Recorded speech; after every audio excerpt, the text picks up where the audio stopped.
सर्वेभ्यः नमो नमः। अहमस्मि आशीष गर्ग। प्यारे बच्चों, आज मैं आप लोगों के सामने सीबीएसई बोर्ड संस्कृत कक्षा 7वीं रुचिरा द्वितीय भाग जो है उसका प्रथम पाठ सुभाषितानि, जिसका वीडियो आप लोगों को पहले ही उपलब्ध करा दिया गया है, आज उसके मैं प्रश्नोत्तर लेकर के आया हूँ। सभी छात्र ध्यानपूर्वक प्रश्नों को देखें और इनको कॉपी पर हल करेंगे। प्रश्न 1 जो है उसमें सस्वर श्लोक वाचन करने के लिए निर्देशित किया गया है, इसीलिए यहाँ पर वो प्रश्न 1 नहीं है, प्रश्न 2 से, ठीक है, क्योंकि इनको आपको कॉपी पर लिखने हैं। तो चलिए प्रारंभ करते हैं। प्रश्न 2 इसमें क्या है, यथा योग्यम श्लोकांशानि मेलयत, यानी ये जो श्लोक हैं और इस श्लोक की आधी आधी पंक्तियाँ दी गई हैं, इनको जो उचित श्लोक है उसके साथ इनका मिलान करना है।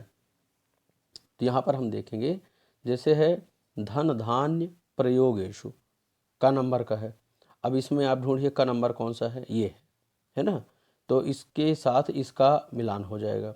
धन धान प्रयोगेशु विद्याया संग्रहेशु च, इस प्रकार। फिर अब आप कॉपी में कैसे लिखेंगे, इसके सामने यहाँ पर आप इसको लिख देंगे, ठीक है। और चाहे तो आप इस प्रकार भी ऐसे लिख सकते हैं उत्तर, पर अगर ये सामने आप लिखेंगे तो और अच्छा रहेगा। इसके बाद विस्मयो नहीं कर्तव्य बहुरत्ना वसुंधरा, ख नंबर है ये। ग नंबर में देखेंगे सत्येन धारते पृथ्वी, और यहाँ पर सत्येन तपते रवि।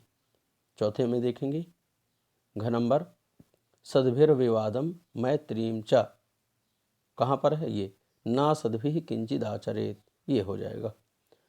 फिर 5वें में देखेंगे आहारे व्यवहारे च, क्या होगा, त्यक्त लज्जा सुखी भवेत, इस प्रकार से। तो आप लोग इसको बड़ी ध्यानपूर्वक समझ करके और अच्छे से कॉपी पर लिखेंगे।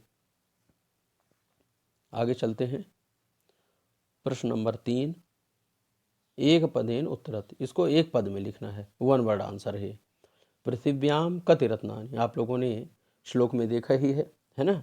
पृथिव्याम कति रत्नानि यानी पृथ्वी पर कितने रत्न हैं, तो उत्तर क्या आ जाएगा, त्रीणि। ख नंबर देखिए मूढ़ैः कुत्र रत्न संज्ञा विधीयते, मूढ़ लोग जो रहते हैं, मूर्ख लोग जो रहते हैं, वो रत्नों की संज्ञा किसे देते हैं, तो उत्तर आ जाएगा पाषाण खंडेशु, पाषाण खंडों को, या पाषाण खंडों में वो रत्नों को देखते हैं। तीसरा नंबर देखेंगे पृथ्वी केन धार्यते, यानी पृथ्वी किसके द्वारा धारण की जाती है, उत्तर हो जाएगा सत्येन। कई संगतिम कुर्वीत, किनकी संगति करना चाहिए या किनके द्वारा संगत में रहना चाहिए, तो क्या हो जाएगा सद्भि, ठीक है, यानी अच्छे लोगों के द्वारा। लोके वशीकृति का, लोक में वश करने वाला ऐसा कौन सा साधन है, तो बताया इसमें क्षमा, है ना, फॉरगिवनेस, यानी लोगों को माफ कर देना। चलिए क्वेश्चन नंबर 4 में देखते हैं। रेखांकित पदानि अधिकृत्य प्रश्न निर्माणम कुरुत। अब आपको इसमें क्या करना है, क्योंकि यहाँ पर ये जो सेंटेंस लिखे हुए हैं ये नॉर्मल सेंटेंस है ना, सामान्य वाक्य हैं, यानी उत्तर लिखे हुए हैं।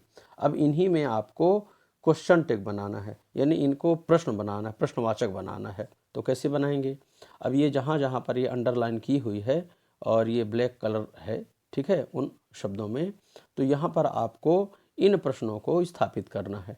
जैसे समझेंगे यहाँ पर सत्येन वाति वायु, यानी सत्य के द्वारा वायु बहती है, तो प्रश्न हो जाएगा यहाँ पर किसके द्वारा वायु बहती है, तो प्रश्न कैसे हो जाएगा, केन वाति वायु, सत्येन की जगह में क्या आ जाएगा, केन। अब यहाँ पर ध्यान ये रखेंगे प्यारे बच्चों, आप लोग यहाँ पर गलती ये करते हैं कि जब आप आंसर लिखते हैं तो ये जो लास्ट में जैसे पूर्ण विराम है या प्रश्नवाचक है, जो भी अकॉर्डिंग टू सेंटेंस इसमें जो है यहाँ पर वो चिन्ह आएगा। तो अभी तो चूंकि ये सामान्य है तो यहाँ पर ये फुल स्टॉप लगा हुआ है, पूर्ण विराम है, पर जब हम इसको प्रश्नवाचक में बना देंगे, यानी जब इसमें ऐसा लगे कि हाँ इसमें से कुछ प्रश्न पूछा जा रहा है, तो उसकी पहचान क्या रहेगी, यहाँ अंत में जो है प्रश्नवाचक चिन्ह लगेगा। कुल मिलाकर के आपको ये बताना चाह रहा हूँ कि जब आप यहाँ पर प्रश्नवाचक स्वरूप में वाक्यों को या जो सेंटेंस उनको बनाएंगे तो यहाँ पर जो चिन्ह आएगा वो आएगा प्रश्नवाचक। ठीक है, ये भूलना नहीं है आपको। सत्येन के जगह में आ जाएगा केन, केन वाति वायु। दूसरा सद्भि एव सहासीतो, सद्भि की जगह क्या आ जाएगा कई ही, क्योंकि सद्भि जो है तृतीय बहुवचन है और यहाँ पर भी तृतीय बहुवचन है। केन काभ्याम कई ही आ जाएगा। इसके बाद देखेंगे ग नंबर वसुंधरा बहुरत्ना, यहाँ पर थोड़ा सा मिस्टेक हो गई है, भवती आएगा यहाँ पर, है ना, तो ये बा की जगह आप भ बना लेना। बहुरत्ना, वसुंधरा बहुरत्ना भवती, तो यहाँ पर आ जाएगा का। ठीक है, का बहुरत्ना भवती, ये बा लिखा गया है, अब कभी कभी मिस्टेक हो जाती है जल्दी जल्दी में। चलिए आगे चलते हैं। घ नंबर विद्यायाः संग्रहेषु त्यक्तलज्जः सुखी भवेत्। विद्यायाः, तो विद्यायाः की जगह क्या आ जाएगा कस्याः, क्या आ जाएगा कस्याः। चलिए 5वें नंबर में देखेंगे सद्भिः मैत्रीं कुर्वीत। सद्भिः मैत्रीं, तो मैत्रीं की जगह क्या आ जाएगा किम कुर्वीत, इस प्रकार। चलिए आगे चलते हैं क्वेश्चन नंबर 5 में। प्रश्नानाम उत्तराणि लिखत, प्रश्नों के उत्तर लिखना है। अब इसमें आपको फुल सेंटेंस में लिखना है ना, यानी एक वाक्य में पूरा लिखना है। अभी आपने इसके पहले एक पद में लिखा था, अब पूरा वाक्य में लिखना है, मतलब फुल सेंटेंस में लिखना है। कुत्र विस्मयः न कर्तव्यः, कहाँ पर विस्मय नहीं करना चाहिए। ठीक है, तो उत्तर क्या आ जाएगा दाने तपसि शौर्ये च विज्ञाने विनये नये विस्मयः न कर्तव्यः, इन स्थानों पर विस्मय नहीं करना चाहिए। पृथिव्याम त्रीणि रत्नानि कानि, वहाँ पर केवल क्या पूछा गया था कितने रत्न हैं, और अब यहाँ पर ये पूछा गया है कि वह कौन कौन से रत्न हैं। पृथिव्याम त्रीणि रत्नानि कानि, कानि यानी कौन कौन से हैं, तो क्या जाएगा पृथिव्याम त्रीणि रत्नानि, कौन कौन से हैं जलम अन्नम सुभाषितम, जल अन्नम सुभाषितम, जल अन्न और सुभाषित वचन। चलिए त्यक्त लज्जा कुत्र सुखी भवेत, लज्जा को त्याग करके व्यक्ति कहाँ कहाँ सुखी होता है, तो क्या बताया धन धान्य प्रयोगेषु विद्यायाः संग्रहेषु च आहारे व्यवहारे च त्यक्त लज्जा सुखी भवेत। इन स्थानों पर तो आपका ये जो पूरा आंसर है ये लिखा जाएगा। आगे चलते हैं। यहाँ पर ध्यान देंगे मंजूषातः पदानि चित्वा लिंगानुसारम लिखत। अब ये सब वाक्य दिए गए हैं, ठीक है, और इनको लिंगों के आधार पर लिखना है।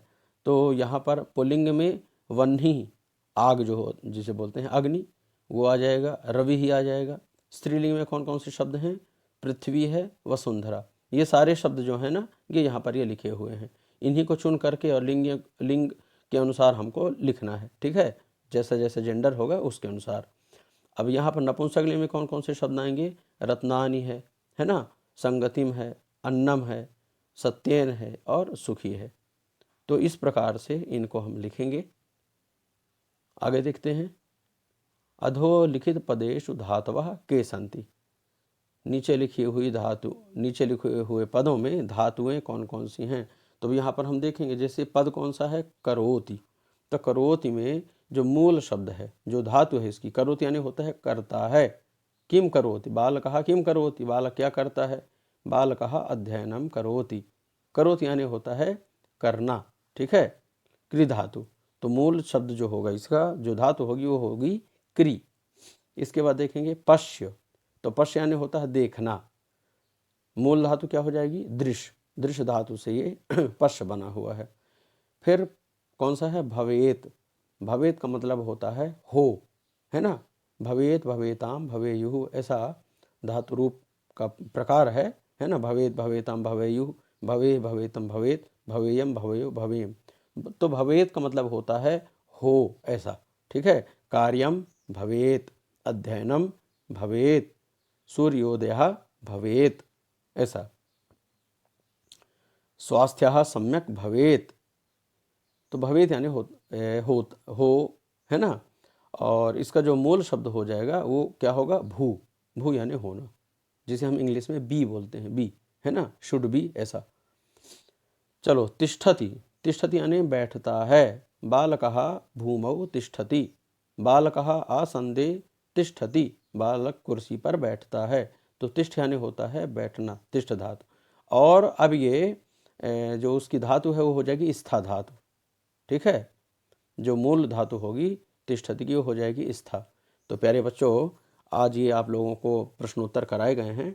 आशा है आप लोग सब इसको बड़ी ध्यानपूर्वक देखेंगे और इसके आधार पर जो है तो कॉपी पर प्रश्नोत्तर आप लिखें, ठीक है।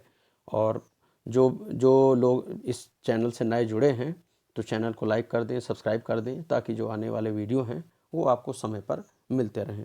तो मिलते हैं अगले नए वीडियो में, तब तक के लिए नमः संस्कृताय।